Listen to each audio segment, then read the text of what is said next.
Have you ever looked at your life and noticed the same patterns repeating themselves?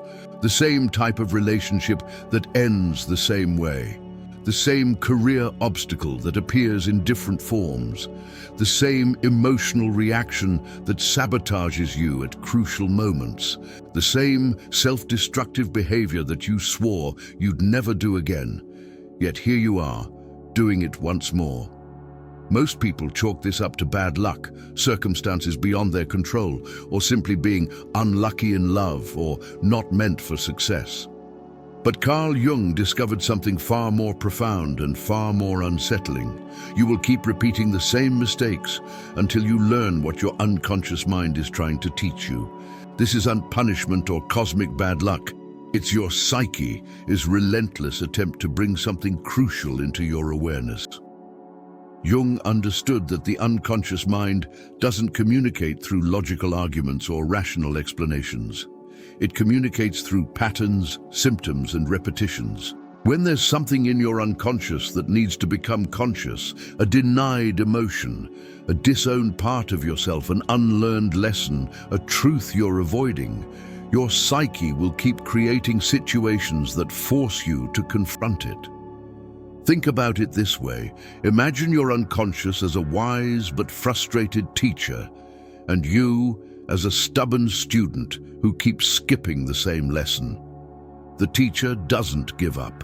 Instead, they keep presenting the same material in different forms, increasing the intensity each time until you finally pay attention and learn what you need to know.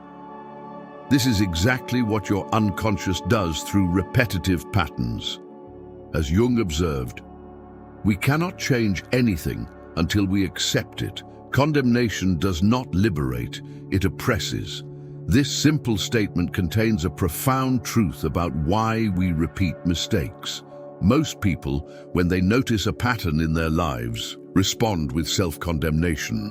They beat themselves up for making the same mistake again. They judge themselves harshly for not learning their lesson. They feel ashamed of their repetitive behavior. But this condemnation doesn't lead to change. It reinforces the pattern. Because when you're busy condemning yourself, you're not actually looking at what the pattern is trying to show you.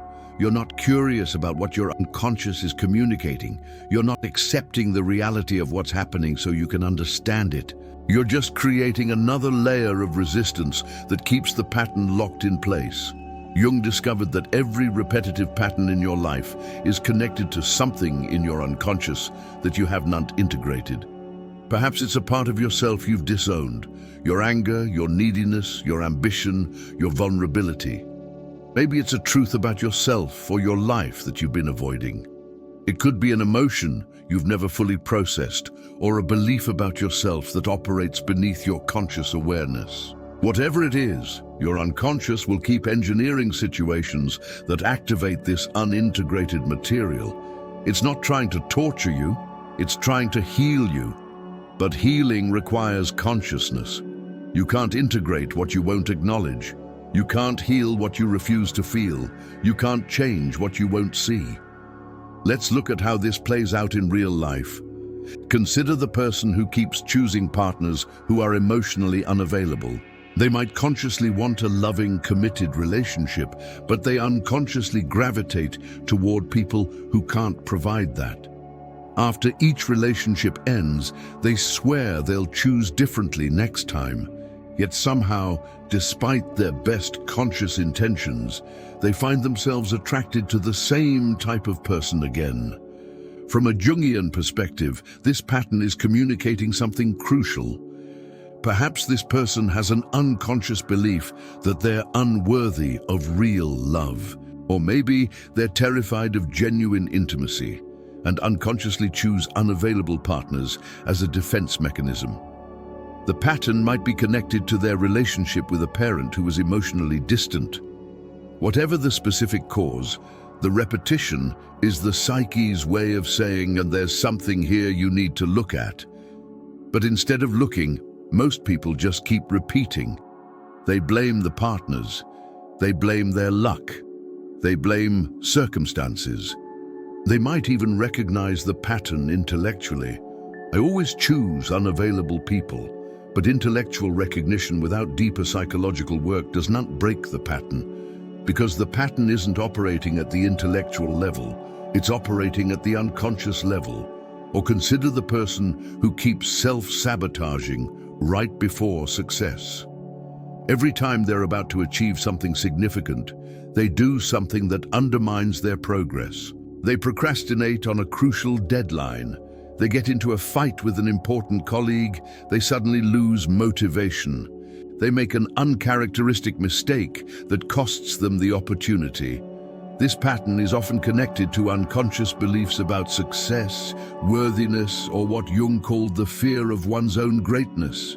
Perhaps they unconsciously believe that success will separate them from their family or community. Maybe they're carrying an internalized message that they don't deserve good things. The pattern might be protecting them from some feared consequence of success, increased responsibility, visibility, or expectation. Whatever the cause, the repetition isn't random, it's precise, it's purposeful, and it will continue until the person has the courage to stop, look at the pattern and ask, what is my unconscious trying to tell me through this repetition? Jung emphasized that this process of making the unconscious conscious requires radical honesty and the willingness to see things about yourself that might be uncomfortable. It requires what he called shadow work, acknowledging and integrating the parts of yourself that you've denied, disowned, or projected onto others. Many repetitive patterns are connected to the shadow. You might keep attracting difficult people into your life because you've disowned your own capacity for being difficult. You might repeatedly encounter situations where you feel powerless because you've denied your own desire for power. You might keep failing at things because you've never acknowledged your fear of success or your unconscious identification with failure. The shadow doesn't go away because you ignore it. Instead, it creates situations in your external life that force you to encounter the very qualities you've tried to escape internally. Jung called this projection. You see in the world what you refuse to see in yourself. And you keep encountering these projections in different people and situations until you withdraw the projection and own what belongs to you. But recognizing your patterns and their shadow connections requires a level of self-honesty that most people find extremely difficult. It's much easier to believe that you're a victim of circumstances, that other people keep letting you down, that life is just unfair. These external explanations protect your ego from having to confront uncomfortable truths about your own unconscious motivations and denied aspects. This is why Jung said that becoming conscious is not a comfortable process. It requires what he called suffering consciously, rather than suffering unconsciously. When you suffer unconsciously, you just keep repeating the same painful patterns while blaming external factors. When you suffer consciously, you turn toward the pain and ask what it's trying to teach you. You accept responsibility for your patterns even when that's difficult. You look at the parts of yourself you'd rather not see. Conscious suffering is paradoxically the path out of suffering. Because once you truly understand what your pattern is communicating, once you integrate what needs to be integrated, the compulsion to repeat dissolves. You don't have to force yourself to change through willpower. The change happens naturally because the unconscious motivation for the pattern no longer exists. Let's explore another common example. The person who keeps getting into conflicts with authority figures. No matter where they work, no matter who their boss is, they end up in the same power struggles. They might be consciously trying to be cooperative and professional, but somehow they always end up in confrontations with people in positions of authority. From Jung's perspective, this pattern is almost certainly connected to unresolved issues with parental authority. Perhaps they had a controlling parent against whom they had to rebel to maintain their identity. That rebellion, which may have been necessary and healthy in childhood, has become an unconscious pattern that they now enact with every authority figure they encounter. The pattern will keep repeating, different bosses, same conflict, until this person does the inner work of separating their current reality from their childhood experiences. They need to recognize that not every authority figure is their controlling parent, and that they're now an adult with choices rather than a child who must rebel to survive. This requires making the unconscious connection conscious and then consciously choosing new responses. Jung also understood that repetitive patterns often serve a defensive function. They protect you from something you fear more than the pain of repetition. Someone who keeps choosing abusive partners might be unconsciously choosing familiar pain over the terrifying unknown of a healthy relationship. Someone who keeps sabotaging their career might be avoiding the fear of their own potential and what would be required of them if they actually succeeded.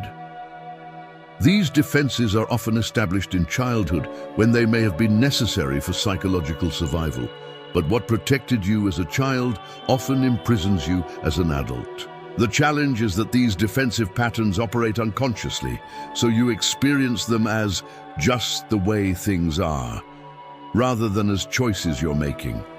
Breaking free requires bringing these unconscious defenses into consciousness. You have to ask, what am I protecting myself from by repeating this pattern?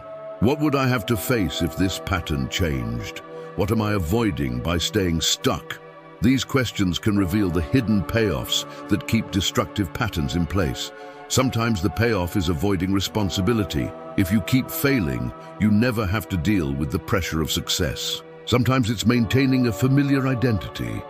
If you've always been the victim or the struggler, success would require developing a new sense of self. Sometimes it's staying loyal to family patterns. If everyone in your family struggles financially, your success might feel like betrayal. These unconscious motivations are powerful, and they will keep generating the same patterns until you become conscious of them. This is what Jung meant when he spoke about the necessity of making the unconscious conscious. It's not just an interesting psychological exercise, it's the fundamental requirement for genuine change. But how do you actually make the unconscious conscious? Jung offered several approaches. First, pay attention to your patterns. Notice what keeps repeating in your life. Look for the common threads in your relationships, your career challenges, your emotional reactions. The patterns are always there, but most people are too busy living their lives to step back and observe them. Second, engage with your dreams. Jung believed dreams are the most direct communication from the unconscious. If you keep having similar dreams or themes in your dreams, your unconscious is trying to show you something. The same is true for recurring nightmares or disturbing dream images. They're pointing to unconscious material that needs attention. Third, notice your strong emotional reactions, especially when they seem disproportionate to the situation. If you have an intense reaction to something relatively minor, that's often a sign that you've touched an unconscious complex, a cluster of emotionally charged ideas and images that operate autonomously in your psyche. These complexes drive many repetitive patterns. Fourth, look at what you repeatedly criticize in others. Jung's concept of projection suggests that we often see most clearly in others what we've denied in ourselves. If you keep encountering selfish people, examine your relationship with your own selfishness. If you keep meeting irresponsible people, look at your own disowned irresponsibility. The external pattern often reflects an internal reality you haven't acknowledged. Fifth, work with your resistances. When you think about examining a pattern and you feel a strong resistance, I don't want to look at that. That can't be it. This isn't relevant. That resistance itself is information. It's showing you where your unconscious defenses are strongest, which often indicates where the most important material is hidden. Jung also emphasized the value of working with a skilled therapist or analyst who can help you see your blind spots, because by definition, you can't see your own unconscious material clearly. You need someone outside your psyche who can reflect back to you what you're not seeing. This is why Jung developed his method of analytical psychology and why he underwent his own analysis. But whether you work with a therapist or not, the fundamental requirement is the same. You must be willing to look at yourself honestly, to accept what you see without condemnation, and to take responsibility for your patterns rather than blaming external circumstances. This is challenging because it requires admitting that you've been unconsciously participating in creating the very situations you've been complaining about. It requires acknowledging that your patterns aren't happening to you. They're happening through you. This can feel like a heavy burden of responsibility, but it's actually liberating. Because if you're participating in creating your patterns, then you also have the power to change them. Jung believed that this process of making the unconscious conscious, of integrating your shadow, of taking responsibility for your patterns, is the essence of psychological and spiritual growth. He called it individuation, becoming who you truly are by integrating all aspects of yourself, including those you've denied or disowned. And he understood that this process often requires what he called the transcendent function, the ability to hold the tension between opposites. You have to hold both. I am responsible for my patterns, and I have compassion for myself and why these patterns developed. You have to embrace both. I need to change, and I accept myself as I am. This capacity to hold paradox is crucial for genuine transformation. The alternative to doing this work is continuing to repeat the same patterns indefinitely. Your unconscious is patient. It will keep presenting the same lesson in increasingly intense forms until you finally pay attention. The relationship dynamic that was mildly uncomfortable at 20 might become unbearable at 40. The career self-sabotage that cost you small opportunities in your 20s might cost you your dream job in your 40s. The unconscious keeps raising the stakes until you finally do the work. But here's the beautiful truth that Jung discovered. The moment you truly see your pattern, the moment you make the unconscious conscious, the compulsion begins to dissolve. You don't have to force change through willpower. You don't have to white-knuckle your way into new behavior. The change happens naturally because you've addressed the unconscious root of the pattern. This is why Jung said that symptoms are not the enemy. They're the psyche's way of getting your attention.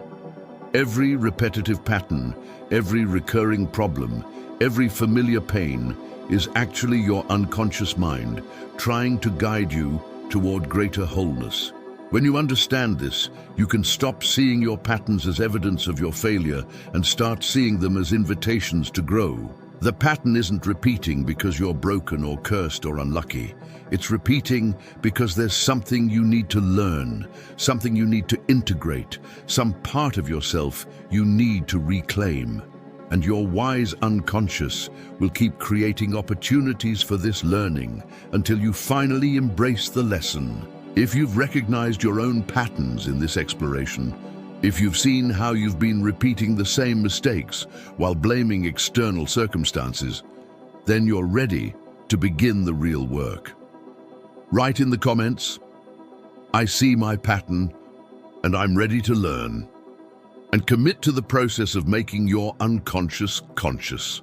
Share this message with someone who's stuck in repetition and needs to understand why. Your freedom from compulsive repetition begins with this understanding. Will you finally stop and learn the lesson your psyche has been trying to teach you?